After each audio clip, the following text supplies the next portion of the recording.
In this lecture, I would like to talk about some of the challenges that we have when realizing quantum hardware. In particular, I want to focus on the so-called concepts of qubit stability. Stability means that our qubit tend to be corrupted by the interaction with an environment. And we're going to focus on these concepts in the lecture today. I will talk about two major numbers that characterize and allow us to tell how good is our qubit stability. These two numbers are the decoherence time, also called the T2, and the relaxation time, also called the T1. So when looking at quantum hardware, a quantum computing machine, you can always check what are the T1, T2 and T1. It will tell you how good the quantum hardware is. So in quantum computing, maintaining qubits in the coherent state is actually crucial to make a computation. In fact, noise, heat, electromagnetic fluctuation, vibration, or particle spin from the surrounding environment, or the control lines that we have surrounding the quantum system, will corrupt the information of a qubit. There are two key time parameters, the decoherence time, also called T2, and the relaxation time. And these two numbers determine the qubit stability.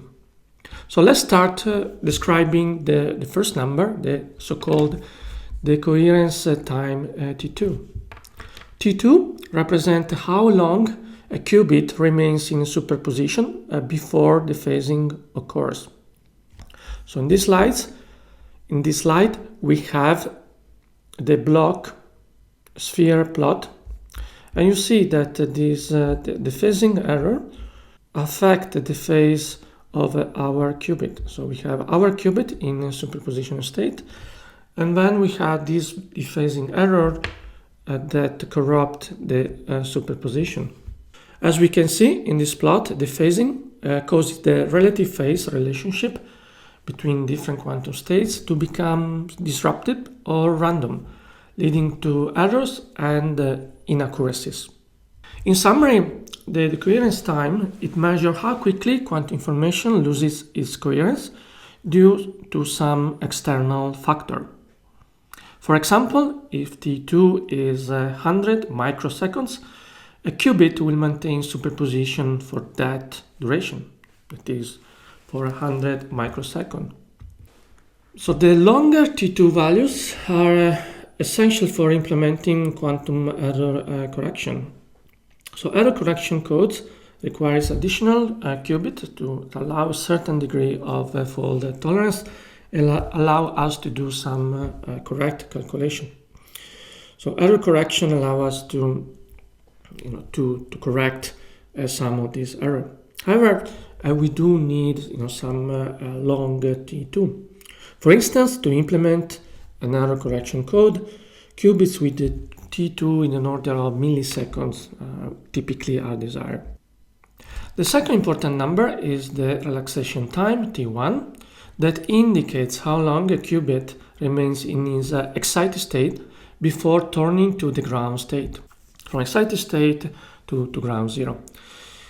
It quantifies the rate of energy loss from the qubit system and is primarily affected by the energy dissipation into the open environment is interacting to. So this leads to a loss of quantum information. For example, if T1 is 150 microseconds, a qubit will take that time to return to the ground state. As you can see here, for instance, we have our qubit in the block sphere plot is an excited state 1, and by relaxation time is the time to basically go to the ground state 0. So what are the typical T1 and T2 on a system, a quantum computer system? You see here as a small table with the different established quantum computers, the Google Sycamore and the IBM Q System 1. On this column, we have the T1, the relaxation time, so interaction with the environment. That is the order of tens to hundreds of microseconds. And then we have T2, that is the coherence time, that is the time to lose the superposition, that is 10 to almost 100 microseconds. Also have here a table with a different T1 and T2 for different IBM machine. It turns out these are superconducting qubits based quantum computer. So if we change the technologies, this T1 and T2 will be largely different. In the best of the world, probably we want to have longer T1 and longer T2, right?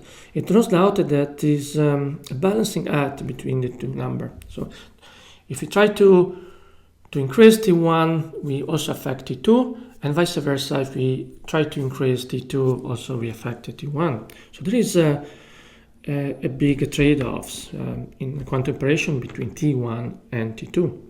In fact, improving one parameter might affect the other due to the shared sources of noise that affect T1 and T2. An example of this trade-off, if for instance we have a longer T1, we require implement techniques to extend the relaxation time. For instance, we can use high-quality materials and careful design of the system, and this might involve isolating qubits more effectively from the environment. However, this increased isolation can lead to greater vulnerability to external noise, reducing T2. On the other hand, if we try to have longer T2, for instance, by using error correction codes, as I mentioned, and this will require to more frequent measurement and operation because we are adding some error correction codes. And because we require more frequent measurement operation, this will increase the exposure to relaxation mechanism and therefore decreasing T1. This is the last slide of this lecture, and talk to you soon.